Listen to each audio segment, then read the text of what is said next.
Okay, my name's Jordan Edwards, and I was in college at one point in my life, believe it or not, I was in college, and I loved my college experience. It was so much fun. I was a Pike at K-State here for a couple of years, and I loved the social aspect of it. I loved the intramural aspect of it. I really think the pinnacle of my athletic career was on those Tuesday nights playing the intramural football games for Pike. I really do believe that. I loved my experience as a college student here. It was amazing. But also, at the same time, which was pretty interesting for living in a fraternity, I was all in with my faith. And so I was all into the fraternity, but I was all into my faith at the same time. So as you guys think about that, there's probably some interesting scenarios that could happen when you're thinking about, all right, this dude's all in his faith, but he's also part of a fraternity, and he's loving being a part of a fraternity. And yeah, there were some interesting scenarios. You know, people looked at me like I was kind of crazy sometimes. And, you know, I don't know what it was, but maybe it was just the fact that they never seen something like that happen before. Or maybe it was the fact that I actually took my Bible out and I read it in the house under the same roof as one of my pledge bros who was making beer angels the night before. I don't know. It's a crazy scenario. Beer angels, Bible. Okay, beer angels and Bible in the same house. But I absolutely loved it. It was so much fun to be a part of a fraternity, but also, on top of that, to pursue my faith all out. You know, we've been in a series the last couple of weeks, and we've been talking about this idea of, hey, not what you thought. This is not what you thought. The misconceptions of what it means to follow Jesus in college.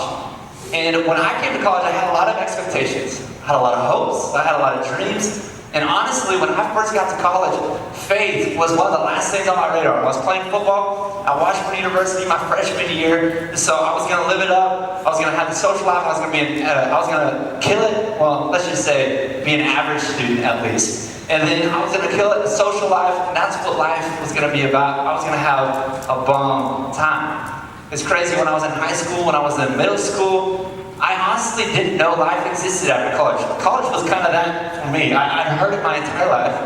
That 4-year window is the best 4 years of your entire life. So I dreamed about college being that. And then when I got there, I thought what was going to happen is I was going to live it up for those 4 years, and then I was just going to die. Nothing happened after that. Well, I'm 26 years old, I'm still here, so that didn't happen.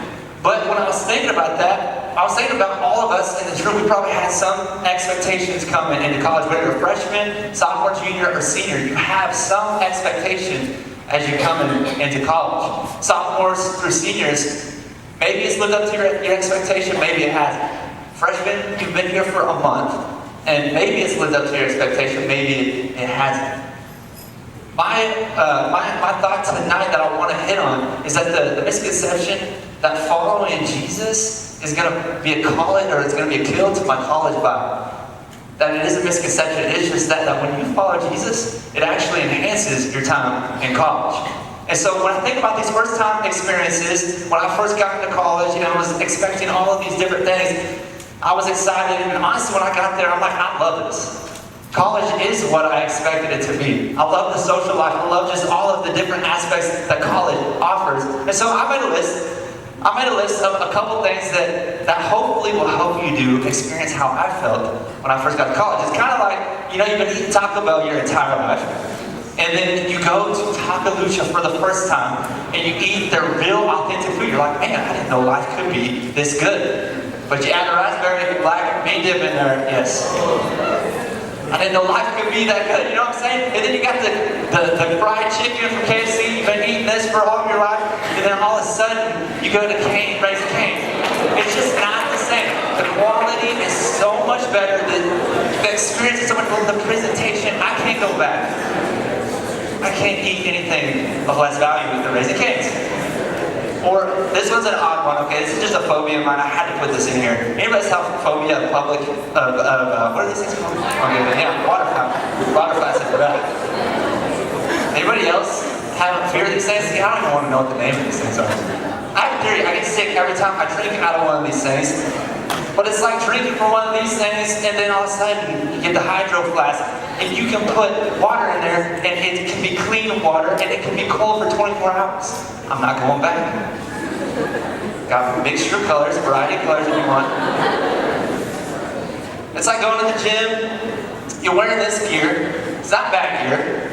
Kind of looks good, but all of a sudden you put these things on and then you become Kevin Durant. I don't know what happens, but you know what I'm talking about. You see it at the rec all the time.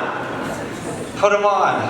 You experience life and athleticism in a whole new way, right? This one might be near and dear to the heart. You got to work about this. You spend 2 or 3 weeks in the dirt, and you just kind of get curious, you know.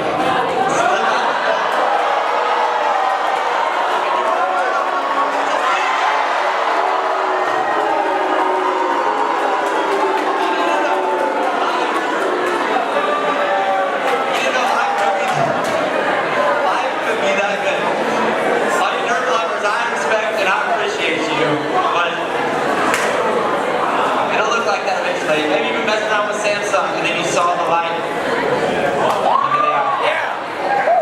Hey, whatever your expectations coming into college were or are, and it's just interesting to think that Jesus, he's got something to offer us in comparison to our college lifestyle.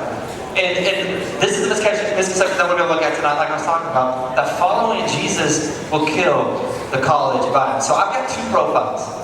I've got 2 profiles that I want us to look at tonight of 2 men in the Bible that I think we relate to really well. And I think they're pursuing and after very similar things that probably every single one of us are after as we're trying to live this college life to the best of our abilities. So what I'm going to do, you can see your handouts there, is I'm going to give you the profile. The first one we're going to look at is the rich young ruler. And then there's going to be a phrase next to it, and this phrase is going to act as the backdrop, or kind of the main point, main thrust of why we're looking at this specific profile. And so the first one we're going to look at is the rich young ruler. And so I don't know if that's a first, middle, last name. I don't know if that the guy just didn't have a name, but we're going to go with Rich, okay? So what's the story of Rich here? Let's go to the Bible and see what it has to say.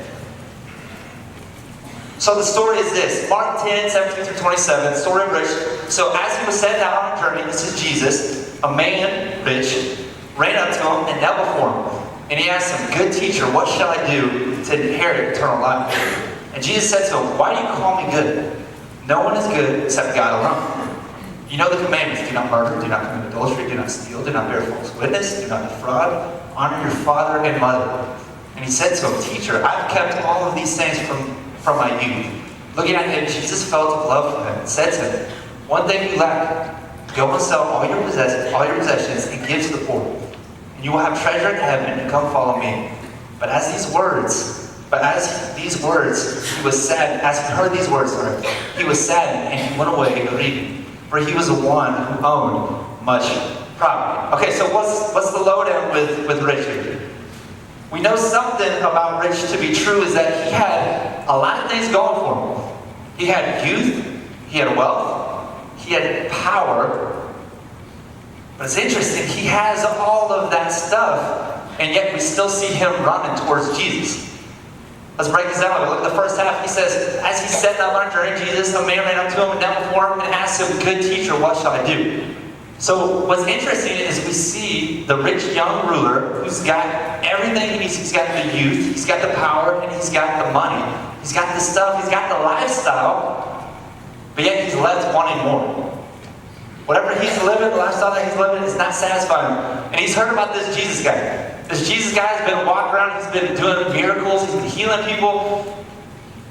He's heard that this man is offering something that everybody in the world has been searching for at that point, eternal life, immortality.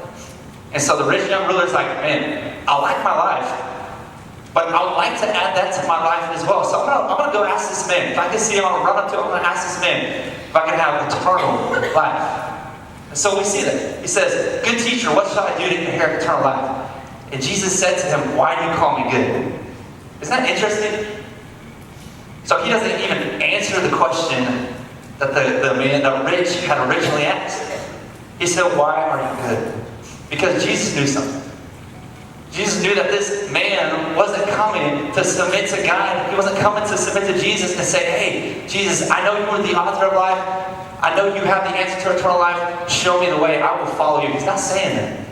He's saying, hey, I want to know how I can obtain this eternal life. And so what Jesus says is, or what Jesus does here, is he points this man, points Rich, to the answer, to what he's ultimately looking for. And to the ultimate solution that will satisfy his quench, that will satisfy his thirst. He says this, why do you call me good? There's only one who is good, and that is God. And then he lays out the commandments. He said, hey, here are the commandments. If you can follow these, then you're good to go. But if we know anything about the commandments, if we know what Jesus in his, if we know anything about Jesus and his commandments and the standard which he wants us to live by, we know that none of us in this room can actually live by that truly. So what's Jesus doing? He's saying, hey, Rich, this is what you need to do. Your answer, what you're looking for, is right in front of you. But then he says this, it's interesting, right in front of Jesus. He says, after all of these things have been laid out, and Jesus says, you've got to obey all these things. He's like, okay, guess what? Since I was young, I have kept all of these things. First of all, he just lied right in front of Jesus because there's no way he's kept all of those things. So he's already broken that right in front of him, broken the commandments right in front of him. But he says, one thing you lack. Jesus is going to go at a different angle right here. He's going to go straight to the heart. He's going to go straight to the root issue. He says, one thing you lack.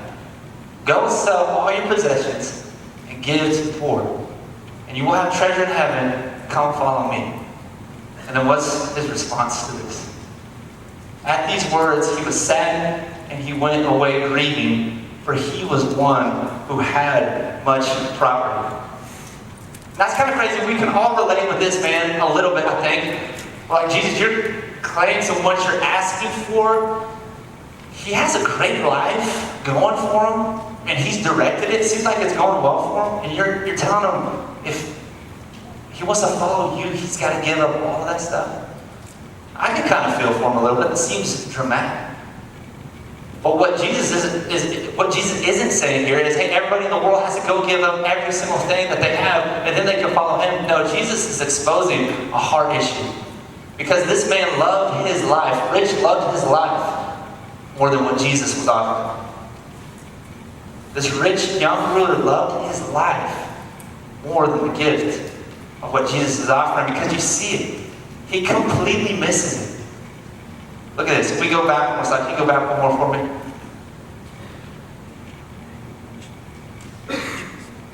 Thank you, sir.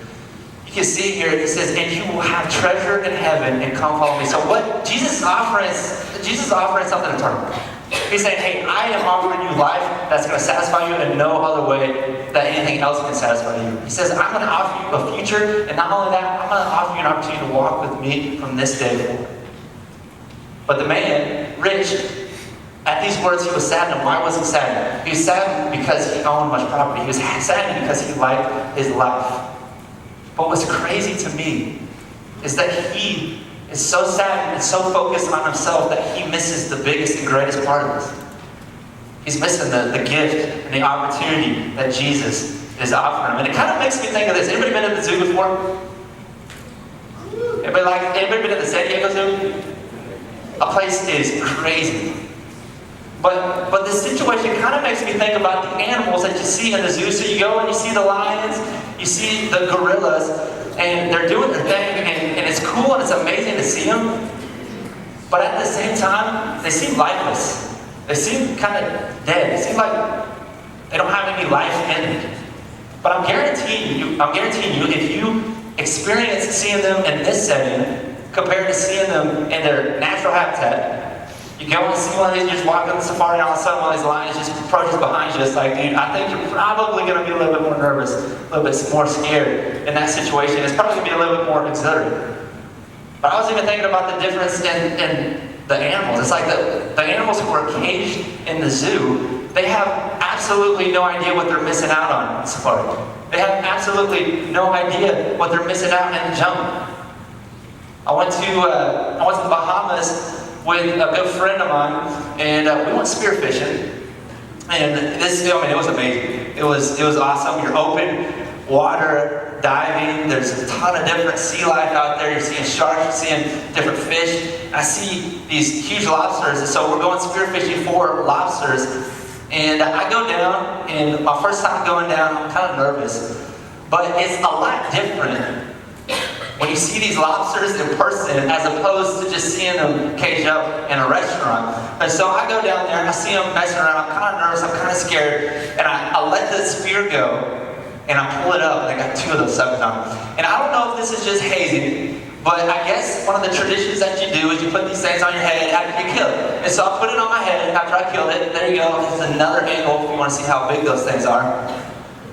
But it got me thinking.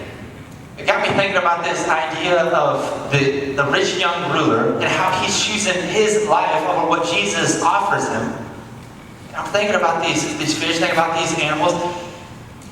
It's kind of crazy to think about the fact that, man, could we be missing out on the Bahamas if we choose to do the college life our way?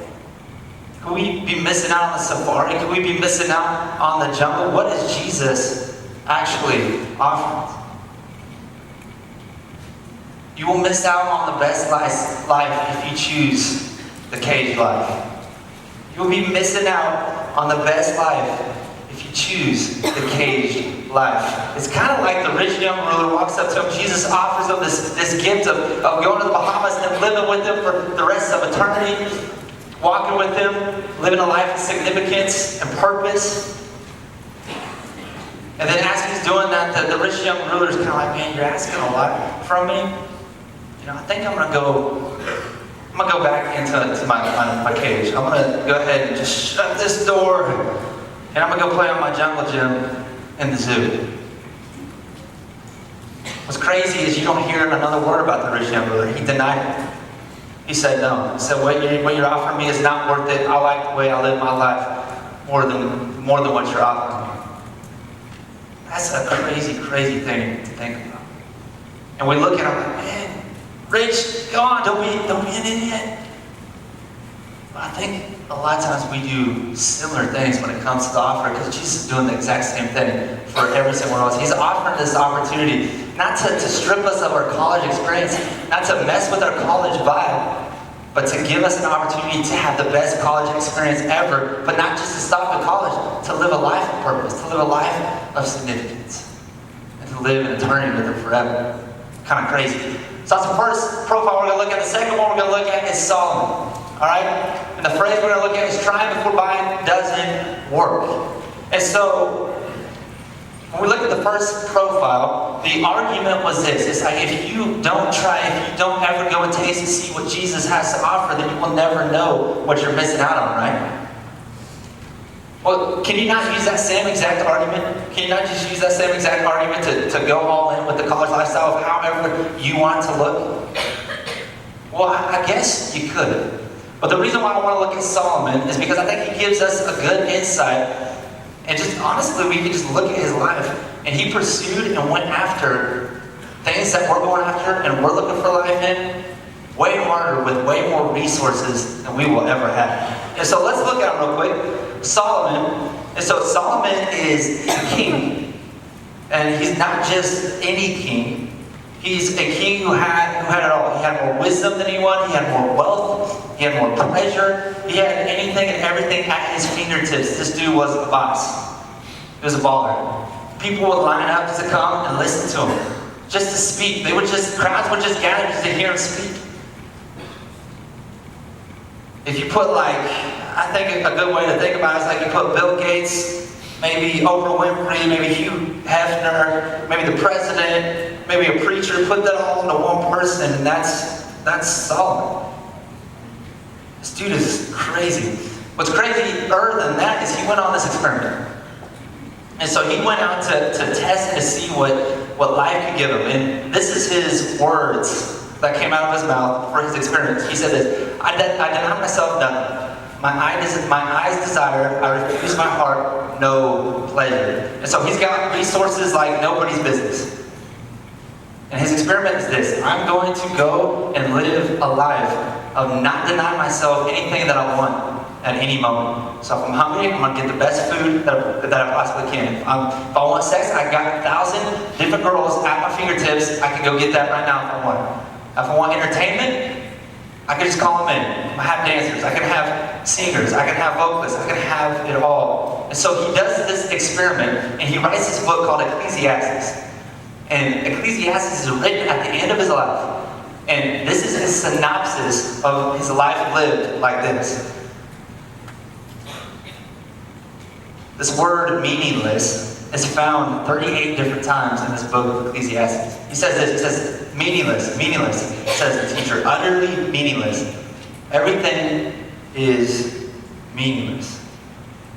It's kind of crazy. After he pursued all that, he's sitting at the end of his life and he said, hey, if anybody is listening, I've pursued the life that y'all are wanting to live, and I've done it with more resources.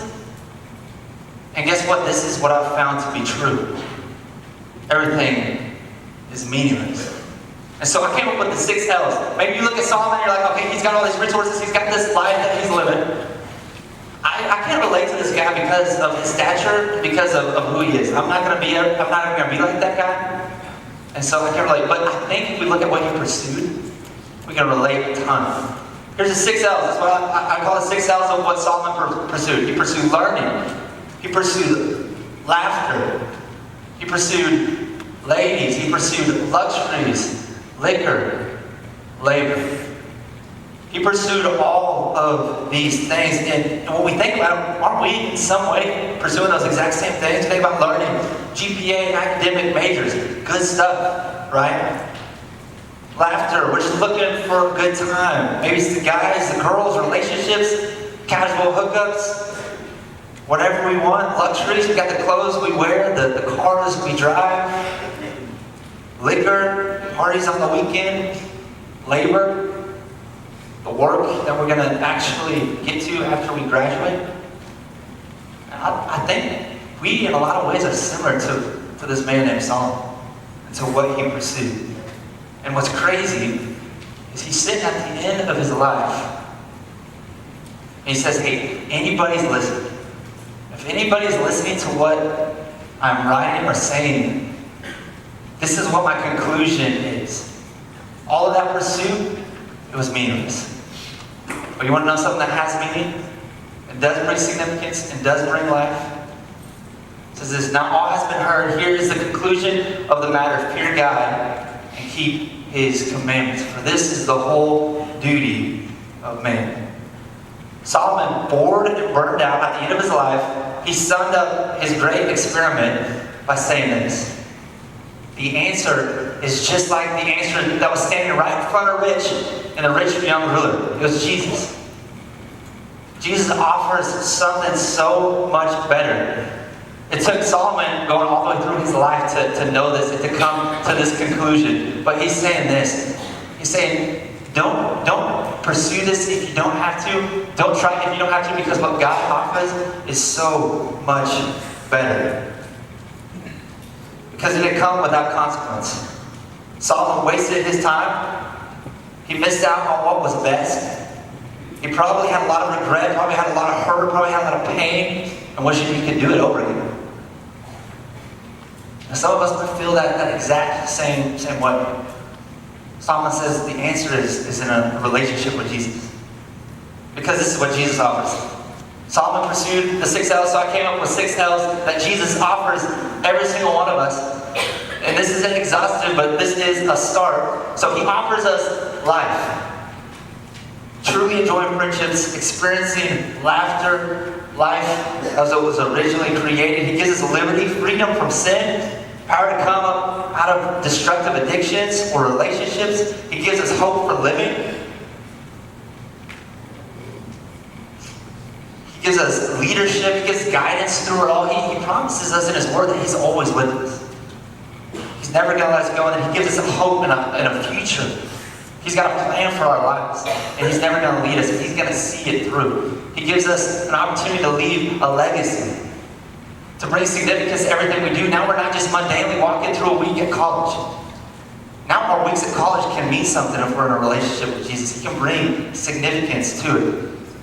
The greatest love that man has ever known. There's no love greater than the love that Jesus offers every single one of us. And how do we know that? How do we know that? He died. He went to the cross, knowing pure and plainly that the rich guy was going to sit there and he was going to deny him. He did it anyways. Just in hopes that people would respond to him and come to him and have life. Come to him early in a college career, late in a college career, late in life, in order that they may experience eternal life. That they may experience Jesus in eternity and life with them now. Last one, lasting fulfillment. It gives us lasting fulfillment, joy. Kind of makes me think a little bit of this quote. I'll end with this. C.S. Lewis, it says, "It would seem that our Lord finds our desires not too strong, but too weak. We're half-hearted creatures fooling about, drink and sex and ambition with infinite joy is offered us. Like an ignorant child who wants to go on making mud pies in a slum because he cannot imagine what is meant by the offer of a holiday at the sea. We are far too easily pleased." I look at that. That is powerful. He's saying Jesus is offering us a holiday at the sea in comparison to the life that we live on our own by the decisions that we make. If we're guiding our train, if we're guiding our car, the gift that Jesus, the life that Jesus offers is like a cruise ship. The life we live is like playing in the mud. What are we doing? Are we seeing the offer that Jesus is giving to us and extended to us? Because every single one of us are going to be like the rich young ruler. We're all standing before Jesus, and Jesus is extending the exact same gift to us. He's saying, what I can offer you is way better what you can do on your own. I promise. John 10:10 promises it. But you never know what you're missing out on until you go for it, until you give it a shot. And things like this demand a response. So if you want this gift, it demands a response. What's crazy is Jesus is constantly, always pursuing us and asking us this question. Do you want to follow me? Let's not be like Rich. Let's take this opportunity and let's make that decision to follow him and to embrace the life that he's given to us.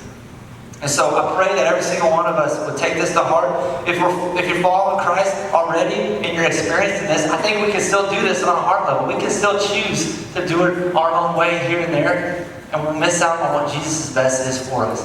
And so let this be a challenge or a spurring on for you guys to keep figuring out how to more and more live out Jesus' purpose in our lives. Because when we do that, Jesus promises that life will come. And our college experience won't be killed.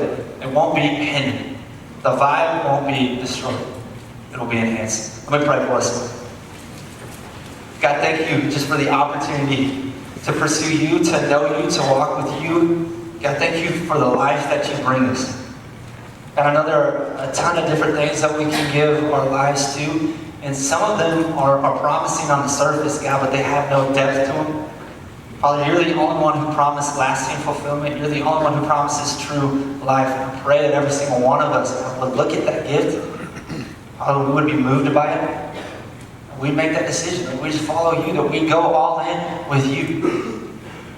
Just because of the promise of John 10:10, because of who you are, because of the eternity that you promised us, God, because of the experience that we might get in college. I pray that every single one of us would be on safari, that we'd be, God, in the jungle, that we'd be in the Bahamas, we wouldn't choose the mud pies. Father, may we choose the cruise ship which you offer us, Lord. God, you don't promise this it's going to be easy or it's going to be smooth sailing if we follow you, but you do promise that there's going to be significance and there will be reward in the end. And so we trust you in that, and we give it all to you, and we pray we would all make that decision, Father. In your name we pray.